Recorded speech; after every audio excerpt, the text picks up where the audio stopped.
everyone sa aking mga kapatid sa Jesus Christ International Worship Center. Isang Wednesday night again sa ating pagsasama at sa ating pag-share ng Word of God. So, before I start, I just want to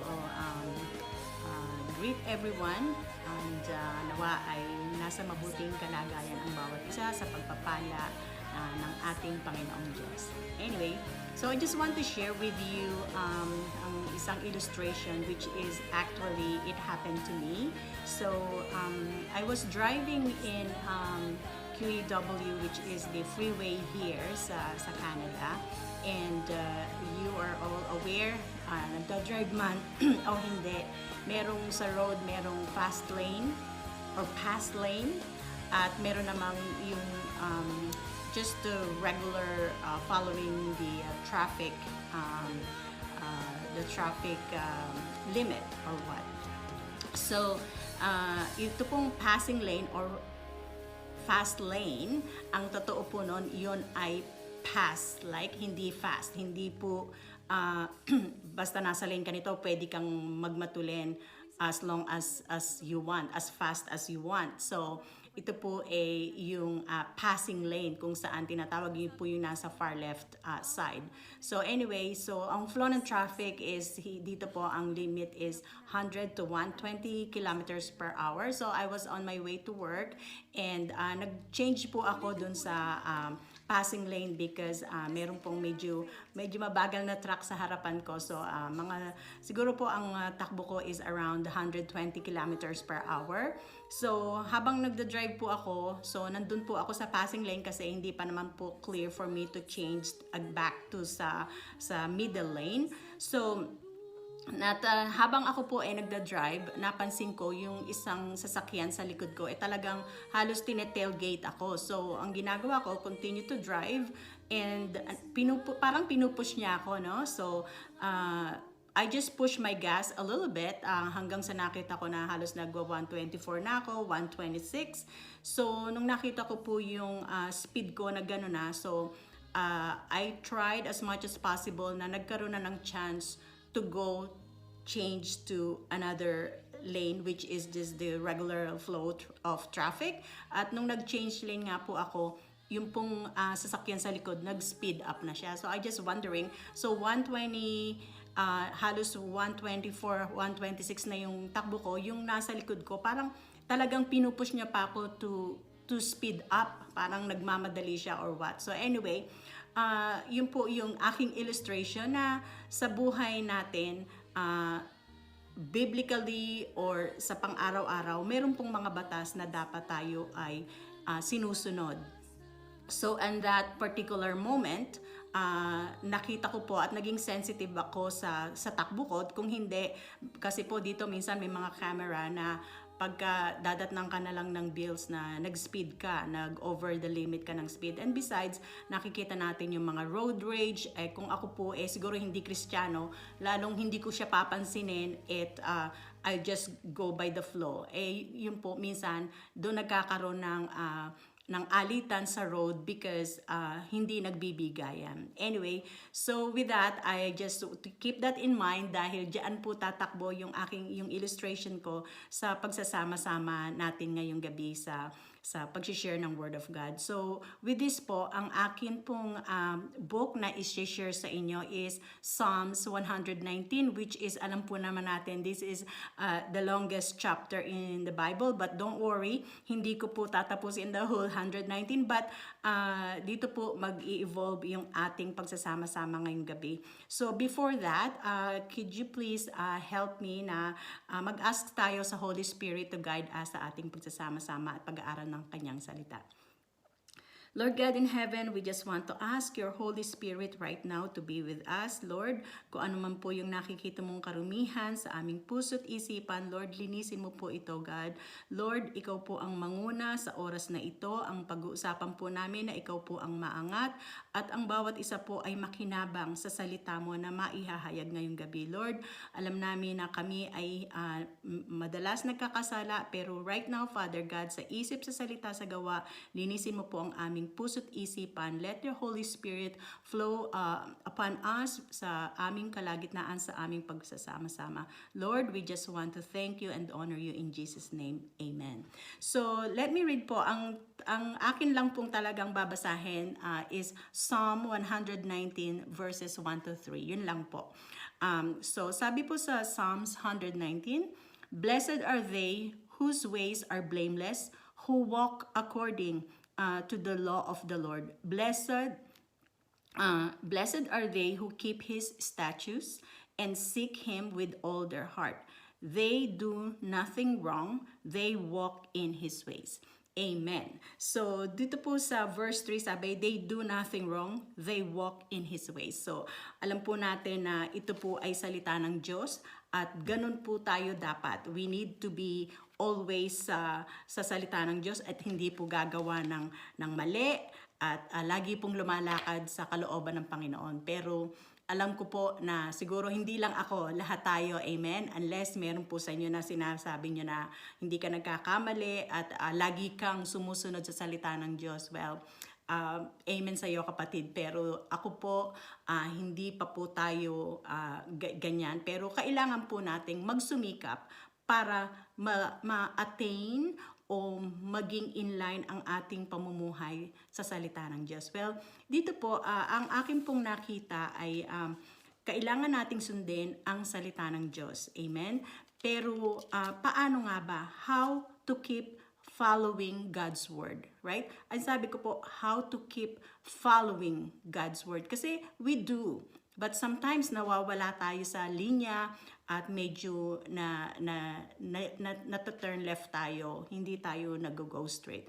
Pero paano, bago natin pag-usapan na how to keep following, to continue following or obeying God's Word, ano po ba ang sinasabi sa Psalms 119? Although sinabi ko po talagang napakahaba nitong chapter na ito, pero nung ako po yung humihingi ng paggabay sa Panginoon, ito po yung ibinigay niya sa akin. Anyway, so to summarize, gusto ko lang pong, medyo madami po, pero by bullets, sasabihin ko na lang po, what are the positive connotations or benefits? Bakit nga ba natin kailangan magpatuloy na sundin ang salita ng Diyos? Bakit? So dito po sa Psalms 119, ang sabi po rito, ang salita ng Diyos ay it will not be put at us to shame. Sabi, 3 times po sinabi na tayo ay hindi ilalagay sa kahihiyan o tayo ay magiging ang hirap explain sa Tagalog, but it says po, will not be put to shame. Sa verse 14, 116 and 162, 3 times po, sinabi po na if we continue to follow the Lord, we will gonna have joy and we will rejoice. The Word of God is our counselors. The Word of God strengthens us. Verse 29, it keeps us away from deceitful ways and keep us faithful to His words. Sabi po, it broadened our understanding. If it gives us knowledge and discernment. We find delight in His Word. 3 times po binanggit dito lang sa Psalms 119. It will find delight in His words. It preserves our life. Times 4 po na binanggit. It takes away disgrace. We walk in freedom. It gives hope. It gives comfort. Times 2 po na sinabi dito sa chapter 119. Verse 98, we will be wiser than our enemies kung patuloy nating ifa-follow ang Word of God.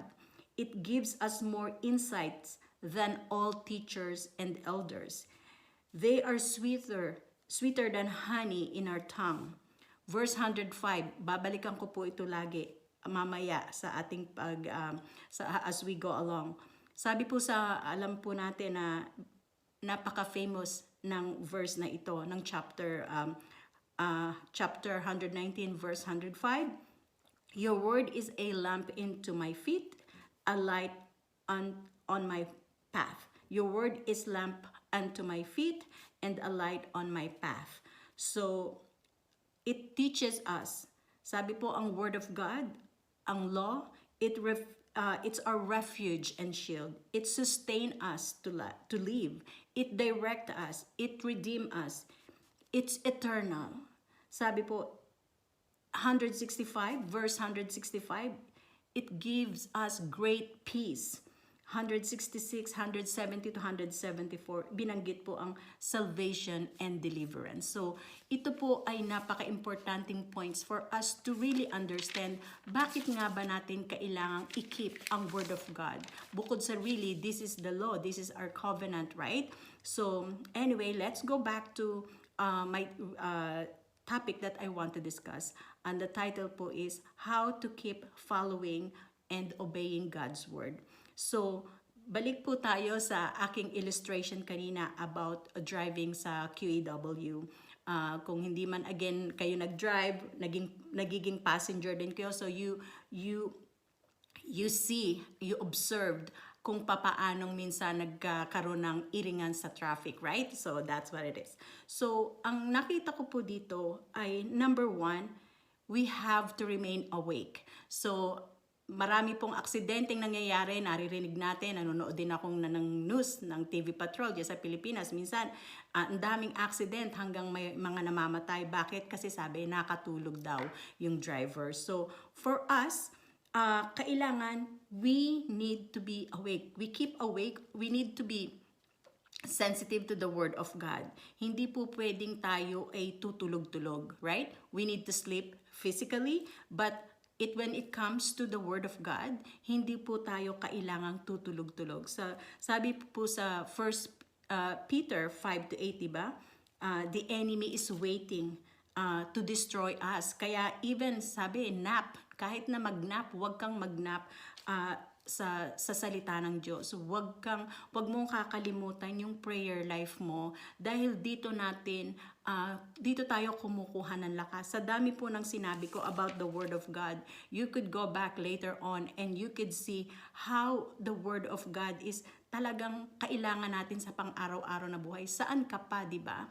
May mga bagay na gagawin tayo o ginagawa tayo na makamundo, pero really ang end result po nun, halimbawang may problema ka, pupunta ka sa kaibigan na hindi naman Kristiyano at hindi ka naman din matutulungan sa iyong problema kung hindi aakayin ka sa maling landas. After nun, pag nagising ka, lalo ka palang nabaon sa problema. So, remain awake, mga kapatid. So, yun po yung number one ko. Always pray for God to give us strength for everyday na sa ating pamumuhay. Amen? Ang number 2 po, ang illustration ko sa pagdadrive is be alert. So, ang nangyari po sa akin is kung hindi po ako naging sensitive at nag-focus ako dun sa nasa likod ko na nagda-drive, maybe lagi ko lang pinush yung gas ko to, baka hindi ko namalayan, nag 140 na ako. I could be makabangga or mabangga, right? So, we need to be alert all the time. So, wag po na tayong magpa-distract sa mga circumstances around us. Napakadami po ng na pwedeng mag-distract sa atin. At wag po natin itong hayaan dahil nga ang sabi sa 1 Peter 5:8, di ba? Ang kaaway, nag-aantay lang yan na medyo magpa-laylo-laylo ka or makatulog ka or medyo hindi ka maging masyadong sensitive sa Word of God. Ano po ang gagawin natin kung remain awake? Keep our prayer life going. Ganon din po to meditate His words, right? Day and night. Para po alam natin na kung paano i-attack ang enemy. Minsan pag hindi tayo sensitive sa mga paligid natin, madali tayong ma-persuade sa mga bagay na hindi po nararapat at hindi kaaya-aya sa mata ng Panginoon. So, again, sino ba ang mga nag-i-influence sa'yo sa paligid? Be awake, be alert for the things na nangyayari sa paligid, right? So again, number 1, remain awake, be alert, and ang number 3 ko po is stay focused. So again, lots of distractions. If you will watch the news, sabi nga sometimes ayaw mo nang manood ng news dahil yung mga nakikita mo sa paligid parang hindi ka na makaka-focus, parang mawawala na yung paningin mo sa katwiran, 'di ba? Yung argument na nangyayari ngayon between Israel and Gaza, right? So nakikita natin na ang dami pa ring mga tao na di-divide sila. The division is there because may mga kumakampi po sa Gaza, marami pong kumakampi sa Israel.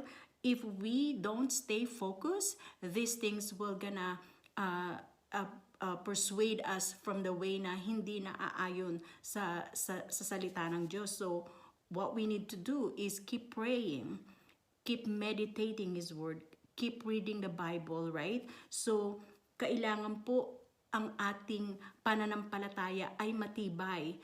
Go back to Psalm 119 and meditate all the positive connotations, all the benefits, ang mga salita ng Diyos na ibinigay na po niya sa atin. Ang kailangan lamang i-keep natin ito sa ating heart and lagi po tayong mag-focus sa mga bagay na nakakalugod sa ating Panginoon. So, ganun po ang nangyari again. Nung ako po ay nananalangin, na humihingi po ako ng paggabay sa Panginoon, sabi ko, Lord, anong share ko? Again, hindi ko alam. But I'm so amazed sa Panginoon, sa Holy Spirit. Basta mag-ask lang tayo sa Kanya, nandyan lang siya lagi. At sabi ko nga po kay Pastor Perlo na I don't think na makakapag-share ako this coming Wednesday kasi alam niyo naman po, mayroon din mga ibang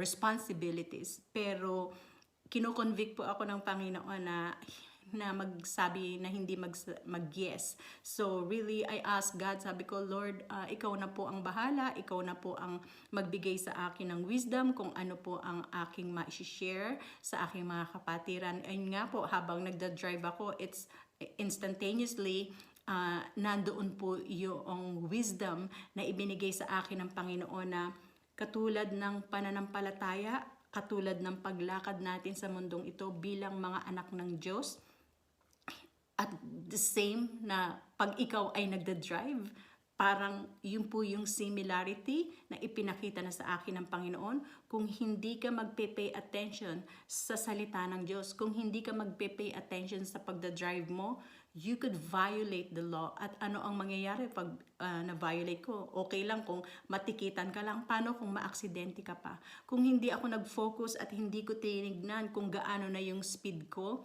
na 120, 126 na pala ako. Pag finish ko pa, 130 na. Baka mamaya pulis na po yung nagwawangwang, diba?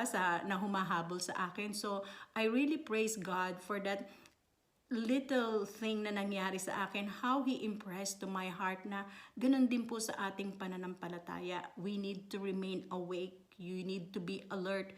You have to stay focused kasi the end is near, right? We all know that. Things that happening around us, parang, Lord, ito ba, nawi-witness ba namin ang nangyayaring ito sa paligid? Lord, ano po ang gagawin ko, mga kapatid? Ito po yung gagawin natin. Kailangan manatili tayong tapat. Dapat manatili tayo na pinanghahawakan ang kanyang salita. At paano to natin gagawin? Meditate His Word. Sabi nga po sa again, let me go back to read Psalm 119 verses 1 to 3. Blessed are they whose ways are blameless, who walk according to the law of the Lord. Blessed are they who keep His statutes and seek Him with all their heart. They do nothing wrong. They walk in His ways. So again, pagpalain po ng Diyos ang kanyang salita. Sa gabing ito po yung aking ma-share sa inyo at nawa, nagkaroon tayo ng bawat isa ng kalakasan at reminder. So, ang conclusion ko po is not following the law has consequences.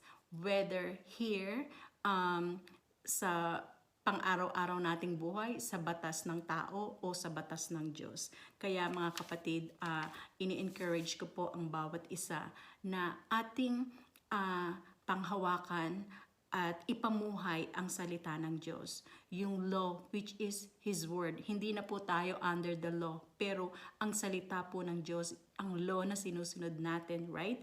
That is our covenant. Yun po yung regulations na binigay ng Panginoon. Kung sa mundong ito may mga rules and regulations, meron din po sa ating spiritual na pamumuhay. Yung statutes niya, yung rules, yung mandates na ibinigay niya sa atin. At sabi po, binanggit din po rito yung precepts, right? So, kailangan po, yun po yung responsibility na ibinigay ng Diyos sa bawat isa sa atin na kanyang mga anak. Amen?